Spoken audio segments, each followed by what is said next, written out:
Hello and welcome to Chicago Reacts Americans Learn. My name is Colin, and today I'm watching The French Revolution Oversimplified Part 2. And this is, of course, from the YouTube channel Oversimplified. And if you haven't watched Part 1, go back and watch that and then go back here, because, you know, that's how that usually works. If you don't know that by now, well, today's the day, you know? Today's the day you learn that thing. So yeah.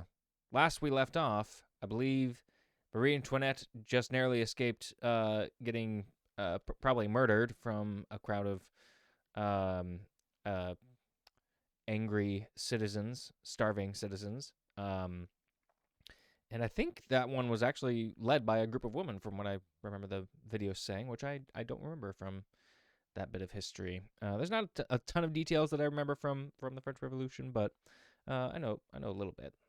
But that was not one. Yeah. So, be sure to like, share, and subscribe, will you? And then I guess I'll bring up the share screen here, and we'll get into this video, shall we? Let's go.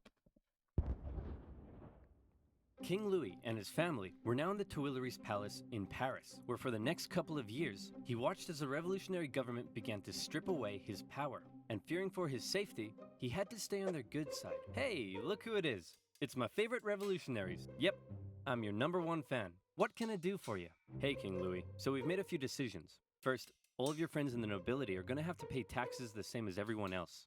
Great idea. I love it. And as a side note, the tax money can no longer pay for all your lavish parties. Great. I hate those parties. They're so awkward. And also, we're taking away your Porsche. Oh, come on! I mean, yay. The king... I know it's oversimplified, but that's an exaggeration, I suppose. No, let's not get nitpicky. But yeah, I will say I also appreciate, I don't know if you guys watch Side Night and Happiness, but I kind of enjoy the similarities in character design, sort of. You know, the simplistic round head, just stick figure arms. You know what I'm talking about. Anywho, let's keep going. Continually found demand after demand being made of him to prove his support for the revolution. On one occasion, a mob would invade the palace and demand he wear the revolutionary bonnet. This is the face of a man who is definitely pretending he wants to wear that bonnet. Now around here, I want to mention that one thing King Louis had a problem with was people constantly raiding his palace. But one thing he didn't have a problem with was raiding noobs on this video's sponsor, Raid Shadow Legends. Raid Shadow Legends is a brand new collection RPG game with amazing 3D graphics, an awesome storyline, and giant boss fights, all free to play on your phone. There's over 400 champions for you to collect and customize, and crazy battles and events that will get you hooked immediately. You can find me in the game under the nickname OverSimplified, and if you're quick enough and cool enough, you can join my clan. Go to the video description, click on the special links, and you will instantly get 50,000 silver and a free epic champion as part of the new player program to start your journey. Good luck, and I'll see you there. Now where was I?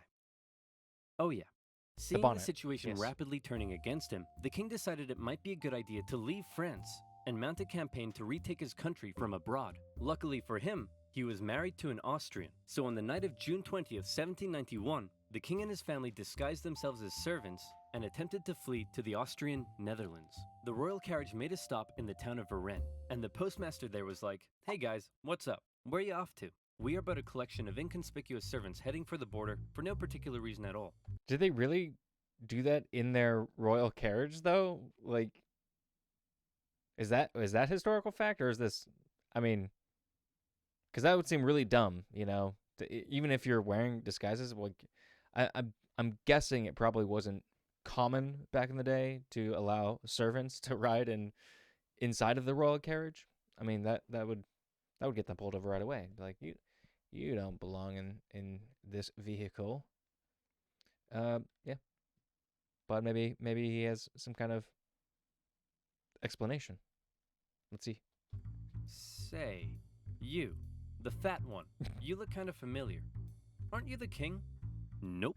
Let me see your passport. It says here you're King Louis the 16th. Nope, not me. Take him away, boys. The king was promptly returned to Paris, but now the jig was up. His lack of support. Yeah, so I guess they didn't explain the royal carriage thing. So I'm going just based off context from this video, that they actually did ride in their royal carriage. But I'm gonna look that up after this just to confirm for myself, because that does seem really, really dumb. If that was the case. Anyway, I'll find that out later. For the revolution was clear to all, and many considered him a straight-up traitor who tried to abandon his people. As a result, the new constitution of 1791 completely reduced his powers to that of a simple figurehead, a constitutional monarch. However, radicals, such as those in the Jacobin Club, were outraged that the king wasn't to be removed entirely. So a month later, these radicals staged a protest on the Champ de Mars, calling for the king's removal. The government of Paris feared an insurrection was mounting, and they sent the military to disperse the crowd. The confrontation escalated and resulted in the Revolutionary National Guard firing on a crowd. By this point in time in England, was the royal family in England, like the king or queen, were they at this point what they are now, that basically a figurehead like they were trying to make Louis here? Or was that later? I don't know that bit of history in the UK, or at least I can't recall that. So yeah, if someone knows, were they basically trying to model what was going on in the UK at this time, or yeah, or had that not happened in the UK yet? Someone let me know. Thank you. Crowd of revolutionaries. It was a massacre. The incident exposed a deep division within the Brotherhood of the Revolution. On one side, the moderates who wanted to keep the king as a figurehead. On the other, radicals who wanted to see the king deposed and heads roll. In the wake of the massacre, these radicals received a wave of support. And speaking of rolling heads, one form of equality the revolution introduced was equality in execution. This meant no more torturous drawing and quartering, no more inhumane hanging. They wanted all criminals, regardless of economic status, to receive the same penalty, a quick and painless one. Luckily, a man by the name of Dr. Joseph Guillotine had an idea. A heavy blade that falls like thunder. The head flies off, blood spurts, and the man is no more.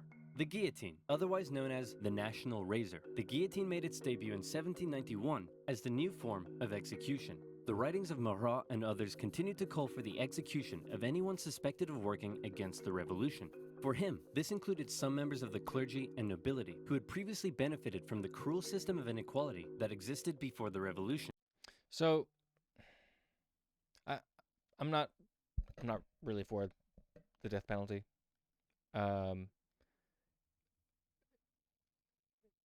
In part because I like what we do now. I don't think, did they bring back the electric chair? I feel like there was recently someone who was executed by electric chair, but I don't remember. Anywho, my point is the way even now with lethal injection, that stuff apparently is agonizing, like like fire in your veins, essentially, from what I remember hearing. And it just you get paralyzed first, but you're still feeling everything. But like the people who are watching like can't tell, but like yeah, it's still extremely painful. So like the idea of like if you're gonna have the death penalty, to do it in the most painless, humane way possible seems ideal. And the chopping heads off, although gory, is, at least I can understand why people would think it's quick and painless and whatnot. But they've also done studies. Like the last person to be beheaded, I think, was sometime. I think it was like right after the first Star Wars movie came out, like late 1977 in France, I think. Yeah, I have to look that up. It was either, I think it was beheading. It could have been hanging, but I'm pretty sure it was beheading. But what was the point I was trying to get? Yeah, they had done studies of like to figure out if the person is still conscious after their head getting lopped off and for how long. And I guess like a few people, like they say, beforehand, like I'll blink so and so times, or I don't know. They had found ways to communicate like what I would do to communicate that I'm still conscious until as long as I can, and they end up doing that exact thing after the head gets cut off, or like there are times where someone would say the name of the person and they would look over in that direction. Like, it's creepy. So like that sounds horrifying. That is still a horrifying way to kill someone. Yeah, and also, let's not make them public or gatherings like they used to be, the celebrations. Yeah. Anywho, that's a long rambling rant. Let's keep going, shall we? In many parts of the countryside, local lords had found themselves become a target. Sire, the peasants, they're revolting. Oh, come on, that's a bit harsh. Sure, they smell a bit, but I wouldn't say they're revolting. Oh, yes, I see what you mean. Increasingly, these French aristocrats began fleeing France to find solitude in other parts of Europe. And once again, fear began to take hold. The privileged classes of these foreign nations didn't like what they were seeing because they feared revolutionary ideas may spread to their own lands. The National Assembly, actually now the Legislative Assembly, feared that these nations may decide to attack. Then why don't we attack them first? No, you idiots, we are definitely not ready for war yet.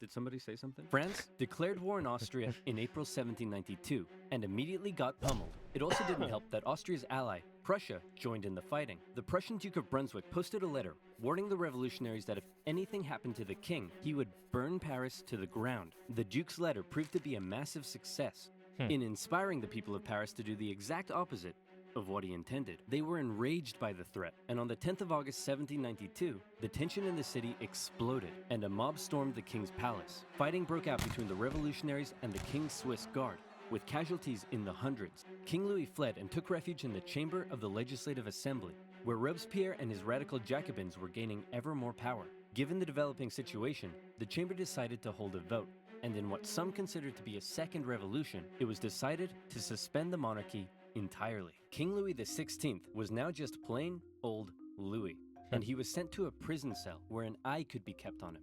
A month later, the newly established National Convention officially declared the French Republic, and society underwent a massive change. Enlightened ideas of democracy and equality were being implemented, but very quickly, these ideas seemed to become secondary to fear, paranoia, and a thirst for blood. The new republic began working to violently remove any semblance of the old royalist regime. The church became a prime target. Priests who refused to take an oath to the revolution were deported or arrested. A new state-sponsored atheistic religion named the Cult of Reason was created as a replacement for the Catholic Church. Notre Dame, along with many other churches, had their religious treasures destroyed and were converted to temples of reason. Even the Christian calendar didn't survive, as a brand new revolutionary calendar was soon introduced. Hey honey, I'm home. Yeah, whatever, jerk. Whoa, what's wrong with you? You forgot. Forgot what? Everything. This entire year. My birthday was on the 3rd of Germinal, our anniversary was the 12th of Thermidor, and you promised that in Frymare, we'd go on a romantic weekend trip to Venice. No, I said we'd do... Are those... I took French in high school, but those aren't, like, months that I can remember. That in December. December hasn't been a thing for years. The government of Paris, now under the control of the radical... Did I just have a stroke? What happened? French calendar. Okay. Yeah, I think I must have been brain dead at this point because I did not gather any of that information. Let's try that again. A new state-sponsored atheistic religion named the Cult of Reason was created as a replacement for the Catholic Church. Notre Dame, along with many other churches, had their religious treasures destroyed and were converted to temples of reason. Even the Christian calendar didn't survive, as a brand new revolutionary calendar was soon introduced. Hey, honey, I'm home. Wait, I got that interaction, but I want to see what was... there we go. So, 100 seconds per... Oh, 100 seconds per minute. 100 minutes per hour. What? 10 hours a day? Does that math work out? I'm not going to do that, but... Because I know, there's a... I don't know. My brain wants to go on, a totally long rant, but I don't want to, I don't want to take up too much of this video. I feel like I've already done that, but... to go about doing that, I have to imagine they went back to the what we use now, just because I'm guessing this doesn't work out mathematically.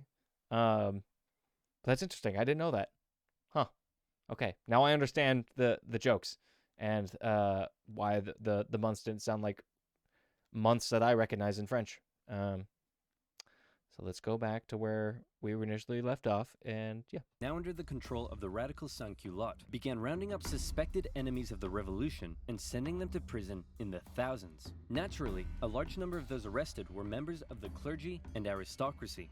As France's foreign enemies continued to close in, panic spread. Georges Danton made impassioned calls for men to defend the Republic, and tens of thousands of troops left Paris for the front lines. However, in their absence, Paris was left to its own devices. As enemy troops arrived in Verdun, the people of Paris feared that their crowded prisons were becoming a breeding ground for counter-revolutionary conspiracy. What would happen if the Prussians reached Paris and freed the aristocrats? Marat believed he knew what would happen. The aristocrats would enact their vengeance on the people. Fearing those they had already imprisoned, mobs descended on Paris's prisons. They broke in, and during the brutal September massacres, aristocrats, priests, and others were tried and executed on the spot. Even women and children weren't spared. With over 1,600 victims, word of the massacre spread across Europe. One British newspaper wondered, are these the rights of man? Is this the liberty of human nature? But there was still one man in particular that Robespierre and his radicals really wanted to see executed. Austria and Prussia pledged that after they defeated France, they'd return King Louis to the throne. Well, checkmate Austria and Prussia, because you can't return a man to the throne if he's already dead. Citizen Louis Capet was put on trial for treason. Obviously, he was found guilty, but his punishment was less certain. Many moderates wanted to simply deport him, but Robespierre insisted the revolution could only live if the king was dead. A vote was held, and by just one vote, Louis was sentenced to the guillotine. If you don't mind, I'd like to say a few words first. Gentlemen, I am innocent of everything of which I am accused. Wait, you're too loud. They can't hear me. Hang on, I haven't finished yet. Wait, dude! Uncool. Did he actually try to, like, give a speech? Was he allowed anything? Like, any last words before the crowd? I think there's got to be a movie. I'm pretty sure I remember seeing a clip from a movie on this. From, like, maybe the 80s or something. Anywho, I'll have to go look that up. But yeah, I want to know. Did he have, what were his last words? Someone tell me. In her prison cell, Marie Antoinette heard the guns fire, signaling her husband's death. Before long, she would meet the same fate. Back on the war front, France defied all expectations and actually managed to push the enemy back. But then more countries joined the coalition against France, and it all went to pot again. What do? Conscript the masses! The National Convention introduced a conscription law, with each regional department having to meet a certain quota of men for the army. However, not everyone was happy with this new law.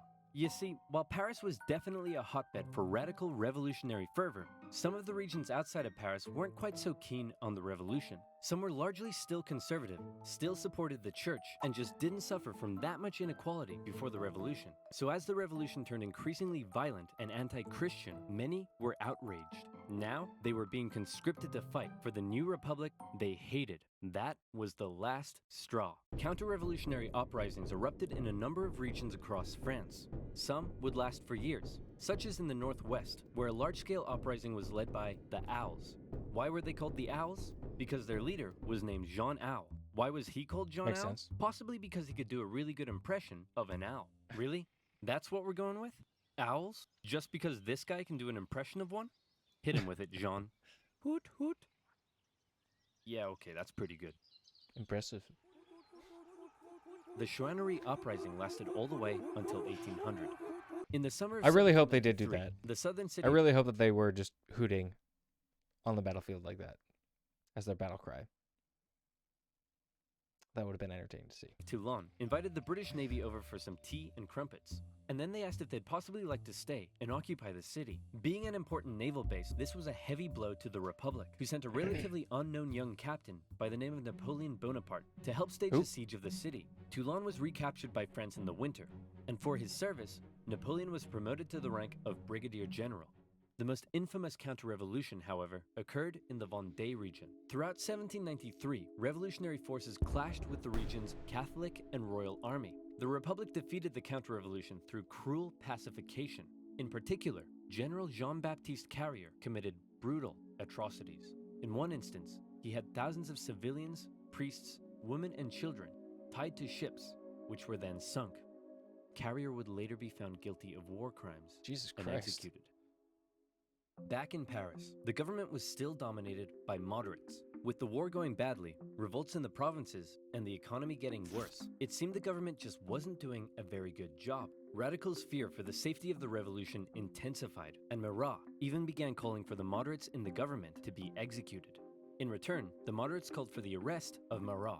This led to a chain of events with the two sides in heated conflict. Robespierre declared the Jacobins to be an insurrection and called on the people to arm themselves. It all ended on the 31st of May 1793, with the National Convention surrounded by radical sans-culottes and 29 moderate Girondin politicians arrested. From this moment on, the moderates ceased to be a political force. Robespierre and his radicals would be in almost total control of the government. And this brings us to the story of a woman named Charlotte Corday. Charlotte lived in the northwest city of Caen, and like many in the area, was horrified at the rapid radicalization and increasing violence of the revolution. And the man she blamed more than anyone was Jean-Paul Marat. She wanted to bring peace back to France, and so she did something drastic. She traveled to Paris and told Marat she had a list of enemies for him to publish in his paper. Marat eagerly invited her in for a meeting. So where's that list of enemies you promised me? Here it is. Wait a minute, this isn't a list of enemies. It just says, yippee-ki-yay, mother. And just like that, Marat was no more. Charlotte was quickly arrested and sent to the guillotine. Her dream of restoring peace, however, died with her. Marat became a martyr. In temples of reason, symbols of the dead Marat became the new crucifix. In death, he became an even more powerful inspiration for the extreme levels of violence that were about to rip throughout the new republic. And that's right, here comes the Reign of Terror. If you thought this revolution already sounds pretty violent, well, you ain't seen nothing yet, son. The radicals were now in control, and they believed not only was France surrounded by foreign enemies, but that within the masses, there were also plenty of internal ones too. Individuals not loyal to the revolution, conspiring to bring about its downfall. Robespierre and the rest of the radical faction were having none of it. A new committee of public safety was established with 12 members. Its purpose was to protect the new French Republic from its enemies, and it basically became a 12-man dictatorship with Robespierre as its leading voice. The Revolutionary Tribunal was also reinstated, a special court created to streamline the process of trying suspected enemies and handing out their death sentences. With these two new institutions, Robespierre wanted to scare France's enemies straight. In September 1793, it was announced that terror would be the order of the day. In other words, fear had become official government policy. And from then onwards, we enter into the period known as the Reign of Terror. Spies and secret police were everywhere and watched the people closely. France's public had to be extremely careful what they said and how they behaved. Obviously, criticizing this new system, or the government, would quickly have you sent off to the guillotine. But that's not all. Even the most minor offense could have you tried before the Revolutionary Tribunal. Hello, Citizen Martin. Hello, Monsieur Dubois. Monsieur? Did I just hear you say Monsieur? That's the old style of address, my friend. To the guillotine! You know what? I didn't like him, but I do feel kinda bad for the king and his family. Oof, expressing sympathy for the royal family, are we? To the guillotine! 12 sous for a loaf of bread? That's way overpriced. To the guillotine! Man, this bread line is taking forever. To the guillotine! And you look like you're thinking anti-revolutionary thoughts. To the guillotine. Max, we're sending way too many people to the guillotine. To the guillotine! Chop, chop, chop, chop, chop, chop, chop. It was insane. All right, I think I do need to get like some further background on this just to see how accurate that was as far as like what could get you sent to the guillotine. Because that's taking a little too far, I think. I don't know. Yes. All across France, about 40,000 people were killed for suspected crimes against liberty. Let's say your neighbor won't stop mowing the lawn at 7 in the morning. Well, then all you gotta do is tell the government they've been talking smack about the revolution, and there's a good chance they'll end up in front of the Revolutionary Tribunal. Maybe they'll even be executed, taking a metaphorical load off your shoulders and a literal one off theirs. The most prominent victim of the Reign of Terror was a certain Marie Antoinette, who was finally tried and found guilty of treason in 1790. Sorry, I'm just looking at the AT-AT or AT-AT, however you choose to say it on our head. That's good. That's good. 23. She expected she'd be brought to the guillotine in a royal carriage, fit for a queen. All the Republic could provide for her, however, was a wooden tumbril. At 37 years old, the most hated woman in French history met her end on the 16th of October, 1793. Robespierre had saved the revolution through terror. Internal dissent was being suppressed. The food situation was no longer quite as bad. Even the French military had got its act together again and pummeled the Allies at the Battle of Fleurus. For Danton and his followers, the time was right to try to normalize the French Republic. Hey Robespierre, so we were thinking that since things are finally going better, maybe we should rein in the terror. And while we're on it, we could possibly start taking it easier on the church, and also try to end this costly war. Oh, crap. As time went on, Robespierre seemed to go, for lack of a better term, a bit mental. He was hell-bent on creating what he called a republic of virtue, and for him, this meant amping up the bloodshed even more. Throughout the spring and summer of 1794, executions reached an unprecedented level during a period known as the Great Terror. Even those closest to him found their way to the guillotine if they dared oppose his ideas and actions, and he began alienating himself from the rest of the convention. He created a new deistic religion called the Cult of the Supreme Being, along with the new annual Festival of the Supreme Being. Man, I think Robespierre is really starting to lose it. He thinks he's a god or something. Nonsense. Sure, he's gone a little extreme, but he doesn't think he's a god. My children, bathe your immortal souls in the virtue of my republic. Okay, yeah, he's completely lost it. Robespierre's ultimate mistake, however, came on July 26th, when he made a speech to the National Convention, in which he said this: I have in my hand a brand new list of enemies to be sent to the guillotine, and many of you are on this list, but I'm not going to tell you who yet. What do you think of that? I think we should send Robespierre to the guillotine first. All in favor? Oh, no. 2 days later, Robespierre became the final victim of the monstrous terror and paranoia he had created. Many historical accounts of the revolution end here with the death of Robespierre and his terror. But the revolution officially continued for another 5 years, until 1799. So what happened between now and then? Well, after the fall of Robespierre, a more moderate political group called the Thermidorians took control of the convention. They wanted to restore stability to the government. Now, Robespierre's allies and other radicals who had fueled the terror themselves became the target of political suppression. Bourgeois street fighters took on the radical sans-culottes in the streets during a period named the White Terror. In 1795, the Thermidorians drafted a new constitution and created a government called the Directory, with the purpose of preventing power from being able to fall into the hands of a single individual again. Yeah, I'll be honest, I don't remember this part of the French Revolution. I feel like the Reign of Terror gets the most attention, as far as what we see in movies and whatnot. At least that's the image I have in mind with, like Les Mis and everything, So, again, another aspect of history that I need to look a little bit further into, just for more reminder. I'm curious. As this new government was being established, royalists who wanted to bring the monarchy back to France saw this moment as an opportunity to strike. They staged an insurrection in Paris and battled with the National Guard in the streets. Luckily, one Napoleon Bonaparte happened to be in Paris at the time, and he took control of the situation, firing on the crowd and putting down the insurrection. From this moment on, the people of Paris would never again be able to stage a popular uprising and lost their control over the revolution. For his actions, Napoleon became a general and was sent to take control of the French armies in Italy. The new Directory remained a fairly ineffective government for the remainder of the revolution. It was plagued with corruption and struggled to keep the economy afloat, and as a result, wasn't very popular. For the people of France, with the strict social customs of both royalist France and the terror gone, they didn't really know what to do with themselves. Men no longer removed their hats when talking to women. Different classes began intermingling, and a publication began circulating that looked a lot like a modern dating app. It was social anarchy. Outside of France, the war continued. In 1795, France took the Netherlands, where they set up a puppet state. Then they negotiated both Prussia and Spain out of the war.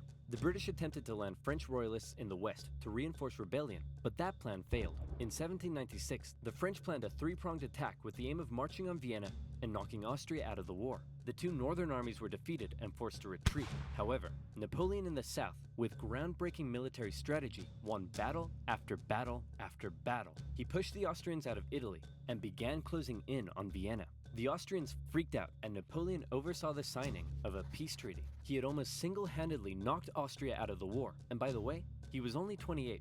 So maybe it's about time you moved out of your mom's basement. Shut up. Napoleon became a famed hero among the French people, but his aspirations were still higher. He briefly went off to Egypt and discovered a bunch of gnarly Egyptian stuff, but then the British destroyed his fleet and trapped his forces. Say, Napoleon, sir, you're not going to leave us here stuck in Egypt and return to France, are you? Nonsense, my boy. I would never dream of abandoning my loyal soldiers. Wow, what's that over there?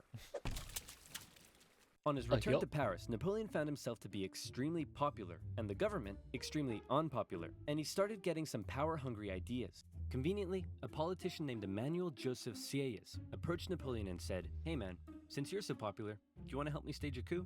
"Great idea. Let's stage a coup, and then I'll coup you." What? Napoleon, with the help of his politician brother, entered the government chamber, possibly got punched in the face, and finally his troops intimidated the council to dissolve the government and create a new constitution that basically made Napoleon a dictator. So there you have it, the French Revolution, born with the great promise of liberty and equality. The common people dared challenge an oppressive system that had existed for centuries. But before they knew it, they found liberty sidelined by terror, equality that possibly didn't quite hit the mark, and an absolute monarchy replaced by an absolute dictator. Napoleon began stabilizing French society. He restored the Catholic Church and got rid of that crazy calendar, among other things. But he remained ever ambitious. He was France's first consul, but he slept soundly at night dreaming of being something even bigger. Napoleon's expansionist aspirations, combined with the ongoing conflict in Europe, would eventually lead the continent into a huge conflict known today as... There you have it. Just a little... All right. Well, there you go. So, yeah, that was interesting. And if you haven't watched the series I did reacting to a series on the Napoleonic Wars from Epic History TV, that YouTube channel, might want to check that out. That following this series here. So, yeah, that I would say that, and like this in particular, because it is oversimplified. They didn't go a lot into detail, but this period of history is really intense and pretty interesting, and something I probably am gonna go look into a little bit more so on my own, I think, because I kind of have just the general gist of it from my memory from when it was covered in high school or whatever. Yeah, and just what a long period of time for the French and pretty much all of Europe. Just a long time of, I don't know, disruption, violence, yeah, just an unstable time period that I assume would probably be hell to live through. So yeah, thanks for watching, everyone. I hope you enjoyed, and be sure to like, share, and subscribe if you haven't already. And with that being said, I'll see you next time.